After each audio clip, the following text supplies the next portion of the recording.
Student, आप सबका स्वागत है फिर से एक नए वीडियो। तो इस वीडियो में हम बात करने वाले हैं 11वीं क्लास के बायोलॉजी के पेपर के बारे में। तो यहाँ पे हम 11वीं क्लास के बायोलॉजी के बारे में बात करने वाले हैं। जो आपका यहाँ पे बायोलॉजी का पेपर होने वाला है, मतलब कि जीव विज्ञान का पेपर जो आपका यहाँ पर 13 तारीख को होने वाला है।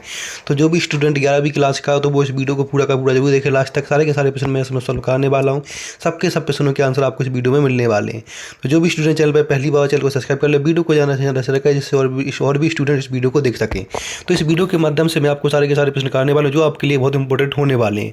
तो बस वीडियो को आपको लास्ट तक देखते रहना। अगर चैनल पर पहली बार चैनल को आपको सब्सक्राइब कर लेना है और वीडियो को ज़्यादा से ज़्यादा शेयर करना है। तो हम यहाँ पे बात कर लेते हैं कि पेपर में क्या क्या आने वाला है, उसको सबकी बात कर लेते हैं। तो सबसे पहले आपको देखना है कि आपको यहाँ ऊपर सबसे पहले अपना रोल नंबर डालना है। ये आपका यहाँ पे 11वीं क्लास का बात है, परीक्षा पेपर 2024-25 का है जो आपका यहाँ पे बायोलॉजी का होने वाला है। आपके इसमें 20 क्वेश्चन आने वाले, 3 घंटे का समय पूरा होने वाला है और यहाँ पे पूरा का पूरा पेपर 70 नंबर का आपका होने वाला है। तो पूरे के पूरे अगर 70 नंबर चाहिए तो इस वीडियो को पूरा आप जरूर देखें, 1 से 2 बार देखें, जिससे आपको सारे के सारे प्रश्न याद हो जाएं और जो आपके पेपर के लिए बहुत इंपॉर्टेंट होते हैं।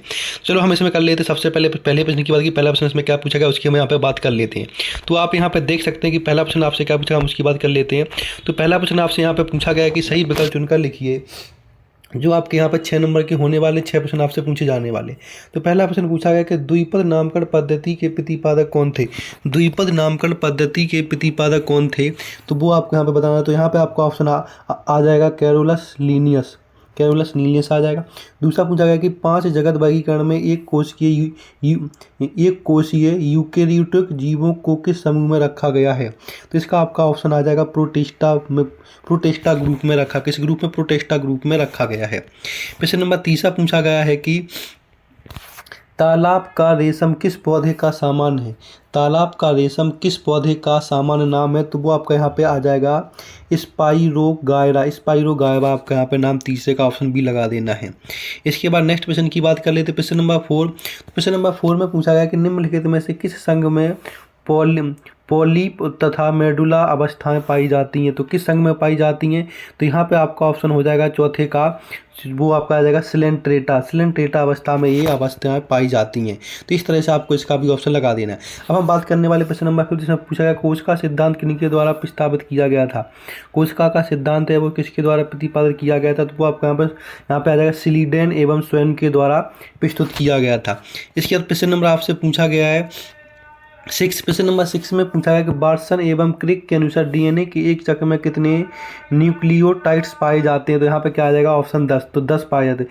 इस तरह से आपके पूरे के पूरे जो बहु विकल्प प्रश्न थे वो पूरे के पूरे मैंने यहाँ पे आपको अच्छे से क्या बोलते हैं करा दिए। इनको सारे के सारे प्रश्नों को आपको अच्छे से याद कर लेना है जो आपके पेपर के लिए इंपॉर्टेंट होने वाले। अब हम बात कर लेते हैं नेक्स्ट प्रश्न आपके यहाँ पे पूछा गया रिक्त स्थानों की पूर्ति कीजिए। जो आपके यहाँ पे 6 नंबर के प्रश्न पूरे के पूरे होने वाले हैं। तो यहाँ पर रिक्त स्थानों की पूर्ति करना है जो आपके टोटल 6 नंबर के यहाँ पे होने वाले हैं। इसमें जो सबसे पहला प्रश्न पूछा गया है कि वह स्थान जहां पर पौधे के नमूने एकत्र करके रखे जाते हैं उसे क्या कहा जाता है, तो उसको हम कहते हैं हेबेरियम। क्या कहेंगे? हेबेरियम लिख देना है।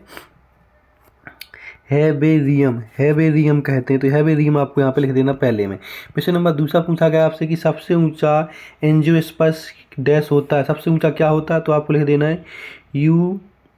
आपको यहाँ पे दूसरे में क्या लिखना है, दूसरे का मैं बताऊंगा। दूसरे में आपको यहाँ पे लिख देना है यूकेलिप्टस आपको यहाँ पर लिख देना पहले, ठीक है।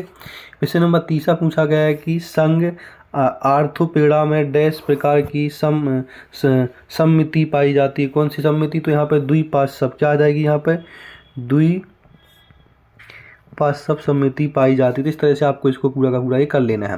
प्रश्न नंबर चौथे में पूछा गया कि द्विबीजपत्री पौधों की पत्तियों में डैश शिराविन्यास पाया जाता है। तो क्या पाया जाता है उसमें जलीकात्र पाया जाता है। क्या पाया जाता है? जलीकात्र। तो आपको यहाँ पर चौथे में लिख देना है जलीकात्र, ठीक है। इस तरह से आपको पूरा का पूरा लिख देना चौथे में। प्रश्न नंबर 5 में पूछा गया कि न्यूक्लियोटाइड्स फॉस्फोरस आल्म और पेंटोजन शर्करा तथा डैश के बने होते किसके? नाइट्रोजन के बने होते किसके? नाइट्रोजन। तो यहाँ पे आपको लिख देना है नाइट्रोजन। तो आपको 5वें में नाइट्रोजन लिख देना है। प्रश्न नंबर 6 में पूछा गया है कि समसूत्री कोशिका विभाजन में आनुवांशिक रूप डैश कोशिकाओं का निर्माण होता है। कौन सी कोशिकाओं का? तो यहाँ पे संतति कोशिकाओं का निर्माण होता है। तो प्रश्न नंबर 6 में इस तरह से आपके पूरे के पूरे यहाँ पे रिश्तेदार हो जाते हैं, इनको आपको अच्छे से याद कर लेना। अब हम बात कर लेते हैं प्रश्न नंबर 30 की। प्रश्न नंबर 30 में हमें सही जोड़ी मिलानी है, जो आपकी यहाँ पर टोटल 5 नंबर की होने वाली है। तो सारी की सारी सही जोड़ी मिलाने वाले, तो बस आपको वीडियो को लास्ट तक देखते रहना। चैनल पर पहली बार चैनल को आपको यहाँ पर सब्सक्राइब कर लेना। सारे के सारे प्रश्न सॉल्व करेंगे जो आपके पेपर के लिए बहुत इंपॉर्टेंट यहाँ पे होने वाले हैं। तो आप यहाँ पे देख सकते हैं कि पहली जोड़ी है जो आपकी ऑक्सीजन को आपको क्या किससे मिला देना है, ऑक्सीजन को आपको बी से मिला देना। इसमें कैम्बियन कोश का विभाजन होता है, तो इसको बी से मिला देना। दूसरी पूछी मैग्नीज आपकी हो जाएगी मैक्यूनी इंटेंस मतलब सी से मिला देने दूसरी। तीसरी पूछी गई कि वुमेन संपुट को आपको ए से मिला देना, यूरिनरी ब्लैडर से मिला देना है दूसरे को, ठीक, इस तरह से मिला देना है। इसके बाद क्वेश्चन नंबर 4 में पूछा गया माइक्रोप्लाज्मा आपको मुनेरा से माइक्रोप्लाज्मा मिला देना।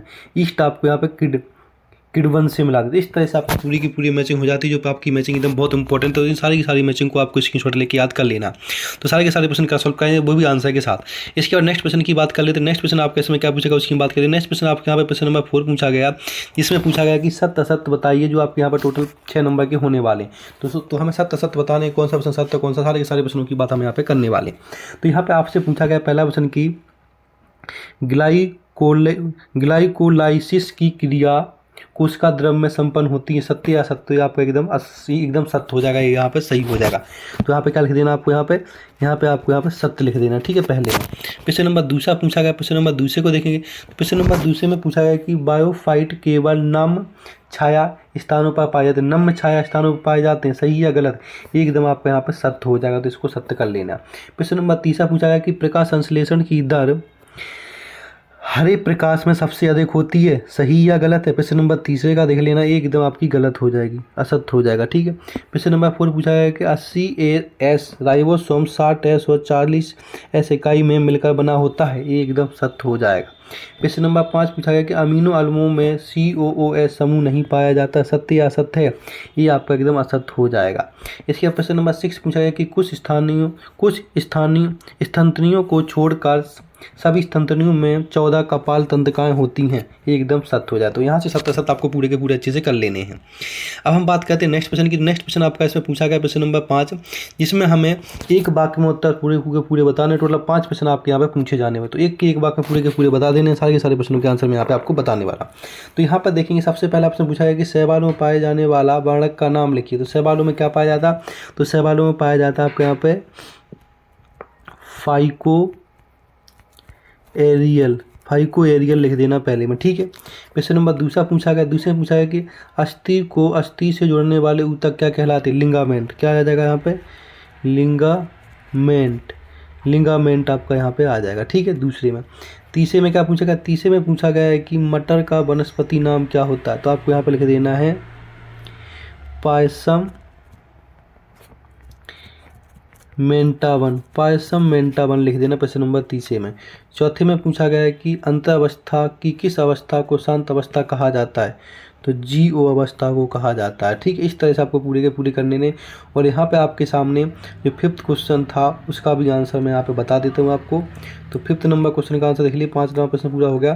जो आपके यहाँ पे 5th नंबर प्रश्न है उसमें पूछा गया कि प्रोटीन अणु में अमीनो अणुओं के बीच पाए जाने वाला बंधक क्या कहलाता है, उसको हम कहते हैं हाइड्रोजन। क्या कहते हैं, हाइड्रोजन। तो यहाँ पे प्रश्न नंबर 5th में हाइड्रोजन। तो इस तरह से आपके प्रश्न नंबर 5 तक पूरे के पूरे सारे प्रश्न करा देंगे। अब इसके बाद जो भी प्रश्न आपके होने वाले हैं वो प्रश्न आपके 2 नंबर के होने वाले हैं, 2 प्रश्न पूछे जाने वाले, 2 में से कोई एक प्रश्न कर लेना है। इन सब के आंसर आपको वीडियो के लास्ट में मिलने वाले हैं, तो बस वीडियो में आपको यहाँ पे बना रहना है। और अगर चैनल पर पहली बार हो चैनल को आपको सब्सक्राइब कर लेना। तो सारे के सारे प्रश्न कराए जाएंगे, बस वीडियो में आपको बना रहना, वीडियो को पूरा का पूरा लास्ट तक देखते रहना। तो यहाँ पे आपके सामने सबसे जो पहला प्रश्न पूछा गया 6, इसमें पूछा गया कि समष्टि को परिभाषित कीजिए। या अथवा में से पूछा गया कि अर्ची बैक्टीरिया को जीवित जीवाशय क्यों कहा गया है। इन दोनों से कोई एक प्रश्न कर लेना, आपके 2 नंबर यहाँ पे पक्के हो जाते हैं। प्रश्न नंबर 7 में पूछा गया कि द्वि निषेचन को स्पष्ट कीजिए। और अथवा में पूछा गया कि खुले परिसंचरण तंत्र एवं बंद परिसंचरण तंत्र में 2 अंतर लिखिए। तो इस तरह से 7 में से कोई एक कर लेना है। प्रश्न नंबर हम 8 की बात कर लेते हैं। प्रश्न नंबर 8 में पूछा गया है कि क्या बोलते हैं 70S और 80S राइबोसोम में S का क्या अर्थ है, या इसको बताइए। या फिर प्रोकैरियोटिक कोशिका और यूकैरियोटिक कोशिका में कोई दो अंतर लिखिए। इन दोनों में से कोई एक प्रश्न आपको यहाँ पे कर लेना है। प्रश्न नंबर 9 पूछा गया कि कैंची को किसानों का मित्र क्यों कहा गया, ये बताइए। या फिर अथवा पूछा गया उपस्थिति और अस्थिति में कोई दो अंतर लिखिए। इन दोनों में से कोई एक आपको यहाँ पे कर लेना है। प्रश्न नंबर 10 की बात कर लेते हैं। प्रश्न नंबर 10 में पूछा गया कि न्यूक्लियोसाइड क्या है, इनके उदाहरण लिखिए। या फिर अथवा में पूछा गया है कि कोशिका चक्र की जीव अवस्था को प्रशांत अवस्था क्यों कहा गया, ये बताना है। प्रश्न नंबर 11 में पूछा गया कि ब्लैकमैन का सीमा कारक सिद्धांत लिखिए। या फिर किडबन की क्रिया को स्पष्ट कीजिए। इन दोनों में से कोई एक प्रश्न आपको कर लेना। आपके यहाँ पर 2 नंबर पूरे के पूरे पक्के हो जाते हैं। अब हम बात कर लेते हैं प्रश्न नंबर 12 की। प्रश्न नंबर 12 में पूछा गया है कि बृहद जैव अणु क्या है, 2 उदाहरण लिखिए। या फिर अथवा पूछा गया पौधे के किस हार्मोन्स को तनाव हार्मोन्स कहते हैं और क्यों कहते हैं, ये बताना है। प्रश्न नंबर आपसे यहाँ पर 13 पूछा गया जिसे पूछा गया कि जलीय कात्व बात समानता शिलान्यास में कोई 3 अंतर लिखिए, जो आपका यहाँ पर 3 नंबर का होने वाला है। 3 नंबर का होने वाला है। इन दोनों में से कोई प्रश्न आपको यहाँ पे जिसमें पूछा गया समसूत्री विभाजन को समीकरण विभाजन क्यों कहा गया है। इन दोनों से कोई प्रश्न कर लेना। आपके यहाँ पर 3 नंबर पूरे के पूरे पक्के हो जाते हैं। अब हम बात करने वाले नेक्स्ट प्रश्न की। नेक्स्ट प्रश्न आपके यहाँ पर पूछा गया 14 नंबर प्रश्न पूछा गया कि पादप कोशिका एवं जंतु कोशिका में कोई 3 अंतर लिखिए। या फिर अथवा में पूछा गया कि शैवालों के 3 प्रमुख लक्षण लिखिए। तो इनमें से कोई एक प्रश्न आपको यहाँ पे कर लेना। प्रश्न नंबर 15 में पूछा गया कि समीक्षा एवं असमीक्षा पुष्प क्रम में कोई 3 अंतर लिखिए। या फिर अथवा में पूछा गया कि केंद्रक के कार्यों का उल्लेख कीजिए। तो इन दोनों में से कोई एक प्रश्न आपको कर लेना। आपके यहाँ पर सारे के सारे प्रश्नों का आंसर वीडियो के लास्ट में मिलने वाले हैं। अगर इसका पीडीएफ चाहिए तो टेलीग्राम ज्वाइन करें, वहाँ पर इसका पीडीएफ मिल जाएगा। पहले आप क्वेश्चन देख लीजिए पूरे के पूरे, इसके बाद हमें सबके आंसर आपको बताने वाले हैं।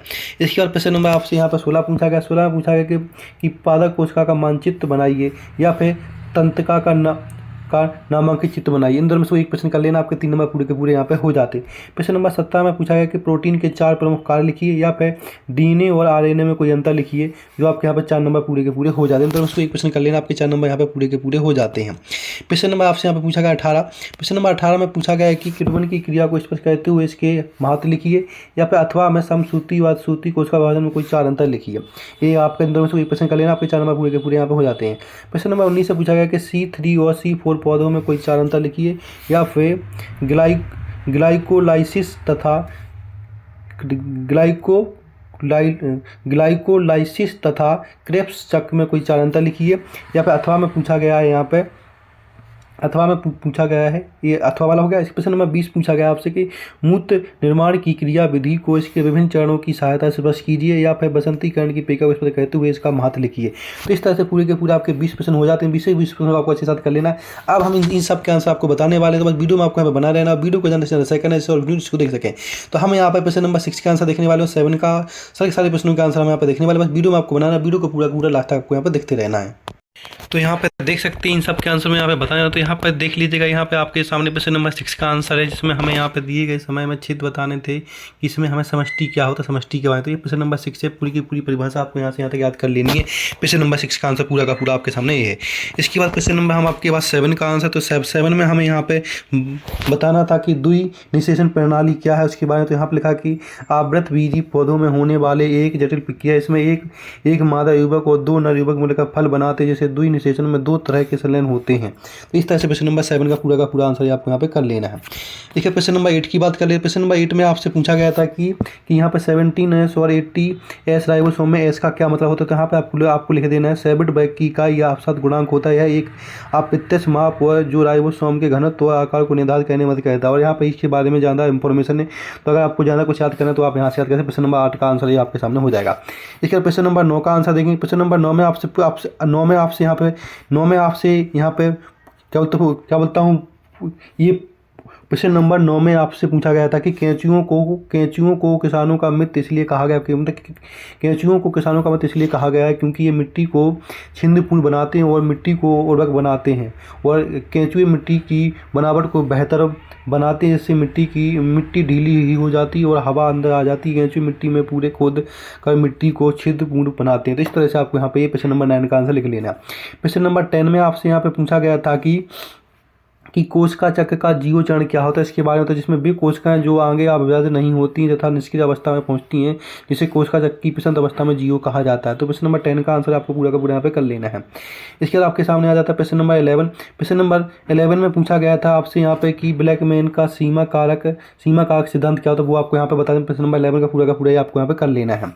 इसके बाद प्रश्न नंबर आपके सामने यहाँ पे आता है 12। प्रश्न नंबर 12 में पूछा गया है आपके सामने प्रश्न नंबर 12, या आपके सामने प्रश्न नंबर 12 जिसमें पूछा गया कि जिन अणुओं का आकार बड़ा होता है और जिनका आणविक भार ज़्यादा होता है उन्हें बृहत जैव अणु या बृहत अणु कहते हैं। इतनी परिभाषा लिखनी थी आपके 2 नंबर यहाँ पे पक्के पूरे के पूरे थे प्रश्न नंबर 12 में। इसका प्रश्न नंबर 13 में आपसे पूछा गया था कि समसूत्री विभाजन को समीकरण विभाजन इसलिए कहा जाता है क्योंकि इस प्रक्रिया में गुण सूत्रों की संख्या मूल कोशिका के बराबर बनी रहती है, इस तरह यह एक समीकरण बन जाता है। तो आपको प्रश्न नंबर 13 का पूरा आंसर आपको यहाँ तक लिख लेना है। तो आपके पेपर के लिए इंपॉर्टेंट होने वाले सारे प्रश्नों का आंसर बताने वाले बस वीडियो में आपको बना दे रहा है। इन सब का आंसर आपको पीडीएफ के माध्यम से टेलीग्राम चैनल में मिल जाएगा, तो वहाँ से आप इसका पीडीएफ डाउनलोड कर सकते हैं। अब हम बात करने वाले हैं प्रश्न नंबर 14 की। प्रश्न नंबर 14 में आपसे पूछा गया था कि शैवालों के 3 प्रमुख लक्षणों को लिखिए। तो पहला लक्षण, दूसरा, तीसरा लक्षण है, इसको आपको लिख लेना है। ठीक है, यहाँ से यहाँ तक प्रश्न नंबर 14।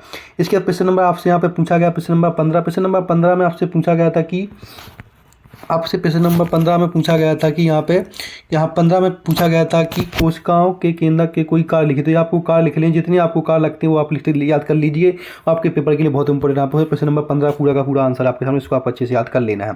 इसका प्रश्न नंबर 16। प्रश्न नंबर 16 में आपसे पूछा गया था कि यहाँ पे आपको पादका कोशिका का चित्र बनाना और उसके नाम बताने कि इसमें क्या क्या नाम होते हैं। तो इस तरह से पूरा का पूरा चित्र बना लेना और आपको इसको पूरा का पूरा अच्छे से याद कर लेना है, तो आपके पेपर के लिए बहुत महत्वपूर्ण हो जाता है। इसके बाद आपके सामने आता है प्रश्न नंबर 17। प्रश्न नंबर 17 में आपसे पूछा गया था कि प्रोटीन के 4 प्रमुख कार्य लिखिए। तो आपके यहाँ पे इसमें लिखा है कि शरीर की संरचना में भाग लेना, दूसरा है इसके बाद शरीर की मरम्मत करना, तीसरा है शरीर की सुरक्षा करना, चौथा है ऊर्जा स्रोत के रूप में काम करना। इस तरह से ये आपके सामने प्रोटीन के प्रमुख 4 कार्य हो जाते हैं। इस तरह के सारे आंसर आपको कर लेने। तो ऐसे इंप्रूव को लाइक सब्सक्राइब वीडियो को ज़्यादा से ज़्यादा शेयर करें और वीडियो को देख सकें।